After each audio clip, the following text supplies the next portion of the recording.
Oigan, como les contábamos al inicio del programa, este lunes el Consejo Nacional Electoral de Venezuela acreditó, entre comillas, a Nicolás Maduro como presidente electo tras declararlo ganador una vez más, por tercera vez, al obtener 51% de los votos. Esto no se lo cree nadie, y para esto vamos a platicar con Pedro Pablo Peñalosa, periodista venezolano y analista político. Pedro Pablo, muy buenas noches.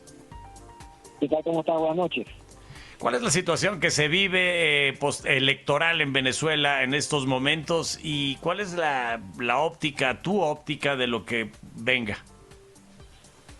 Bueno, a ver, una situación de mucha tensión. Hay que decir que en la jornada de hoy se han registrado protestas no solo en la capital de la República, en Caracas, sino en varias ciudades del país. Todo esto en reacción al anuncio del Consejo Nacional Electoral que no solamente anunció el triunfo de Maduro, sino que hoy lo proclamó como presidente electo, aunque no se ha entregado toda la información acerca de las actas de votación, que es algo que ha reclamado la oposición del mismo domingo, que se le estaba impidiendo, negando el acceso a esas actas, que es un derecho, además que está contemplado en la normativa venezolana, así como también fueron echados a la fuerza los testigos de la oposición en varios centros electorales del país, cosa que también, por supuesto, viola la normativa vigente. Entonces, claro, todas esas denuncias y la protesta también que se ha registrado en la comunidad internacional, que también ha exigido toda la información antes de poder pronunciarse sobre los resultados, bueno, ha generado todo este clima de tensión. La oposición hoy a las 6 de la tarde, hora local, la líder de la oposición, María Corina Machado, y el candidato del Mundo González Urrutia dieron una rueda de prensa e informaron que tenían ya en su poder más del 70% de las actas y que con esa información pueden demostrar que el resultado que anunció el CNE, el Consejo Nacional Electoral, es un resultado fraudulento, irregular. Pero ahora, bueno, por supuesto, del otro lado tienes al chavismo, pero hasta este momento negado, no solamente a discutir, a revisar estas actas, sino incluso hasta este momento hasta facilitar la información para que se haga el contraste y se haga el análisis, porque un sistema electoral puede ser confiable si es auditable. El venezolano lo es, pero no se está facilitando la información para ello, y eso, por supuesto, ha hecho que esta elección, muy lejos de facilitar una salida a la crisis política, ha venido más bien a empeorarla.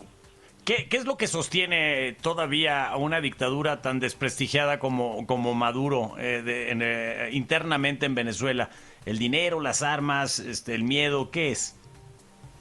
Bueno, voy a comenzar con eso último que tú señalabas, con las armas, porque además, mucho antes de que el Consejo Nacional Electoral diera los resultados, en realidad la declaración que dio el ministro de la Defensa ya ha dictado sentencia. Un ministro de la Defensa que es general en jefe activo de la Fuerza Armada, pero que, bueno, se dedicó a hacer campaña a favor de Nicolás Maduro. Obviamente eso viola la Constitución venezolana, que como toda Fuerza Armada profesional debe estar al servicio de la nación y no hay parcialidad política alguna. Sin embargo, aquí la Fuerza Armada, bueno, se declara chavista y respalda abiertamente y participó abiertamente en apoyo a la campaña de Nicolás Maduro. Y como digo, la declaración del ministro de la Defensa ya ha dictado sentencia, no hacía falta escuchar al CNE para saber qué iban a anunciar. Luego está, bueno, además de esa fuerza, obviamente también recordemos que este es un país, Venezuela, que está siendo objeto de una investigación en la Corte Penal Internacional. Y esto es por, bueno, violaciones a los derechos humanos, delitos de lesa humanidad, cosa que también ha denunciado y ha recogido en sus informes el Alto Comisionado de Derechos Humanos de Naciones Unidas. Entonces hay un tema allí que incluso cuando vemos estas imágenes de hoy, de gente protestando, de gente que protesta en este contexto, que se expone a terminar en esa estadística, ¿no?, de víctimas que luego han sido, como digo, casos que están siendo investigados. Y eso por una parte. Y también, bueno, es un régimen que tiene, recordemos, 25 años en el poder y en todo este tiempo ha ido dominando todas las estructuras del Estado. Por eso es que el CNE, ¿quién dirige el CNE? Bueno, un ex militante del Partido Socialista Unido de Venezuela, que por cierto tuvo como jefe político al Parlamento a Nicolás Maduro y también a su esposa Silvia Flores. ¿Quién es el que está en la Fiscalía? Otro ex militante del partido de gobierno. Y si revisamos el Tribunal Supremo de Justicia y los principales poderes, bueno, todos están totalmente controlados. Por eso es que también pensar que la oposición va a ir con sus denuncias a llevarla a un organismo del Estado, bueno, ya sabes qué respuesta va a recibir, porque son organismos que son realmente apéndices del partido de gobierno. Y lo que sorprende es que países como Estados Unidos se pongan de perfil ante una arbitrariedad ya constante de este gobierno. Pues no sé si al parecer porque le suministre petróleo a las grandes petroleras o porque los necesite en materia energética, pero un movimiento interno, como tú lo dijiste, pues no se vale solamente de mártires, sino se necesita el apoyo internacional. Ya muchos países de Latinoamérica, ya más de 10, hoy levantaron la mano, pero ¿qué es lo que espera la oposición venezolana? Porque solos es bien difícil y más cuando las armas están de por medio. Sí. Yo, sin embargo, creo que la posición de Estados Unidos hay que leerla en un contexto bien complejo, ¿no? Fíjate que yo creo que ellos de alguna manera han dejado, digamos, que la voz la lleven los gobiernos de la región. Yo creo que la posición que ha asumido el gobierno de Luis Ignacio Lula da Silva en Brasil, que en su momento incluso expresó su preocupación ante las declaraciones de Nicolás Maduro, que decía que si él perdía la elección en Venezuela iba a haber una guerra civil, un baño de sangre. Bueno, Lula, que es un socio histórico del chavismo, bueno, levantó en ese momento, encendió las alarmas, ¿no? Expresó su preocupación. Y ha tenido una posición que, lejos de salir a aplaudir, a reconocer a Maduro, también ha sido muy prudente, ¿no? Diría lo mismo de alguna manera de la declaración que ha dado el gobierno de México, también que se percibe como muy cercano, identificado también con el gobierno de Venezuela, y sin embargo, bueno, también ha sido bastante prudente. Colombia diría que lo mismo, que son Chile también de Petro, ¿no? Entonces creo que de alguna manera, creo que está descansando en los países de América Latina una posición, quizás Estados Unidos, para que no se vea y se le denuncie del imperialismo, que es el discurso del chavismo, ¿no? De imperialismo, de injerencia, etcétera, etcétera. Yo creo que es un tema hasta ahorita que está en esa órbita más latinoamericana. Evidentemente es importante para la oposición contar con el respaldo de la comunidad internacional.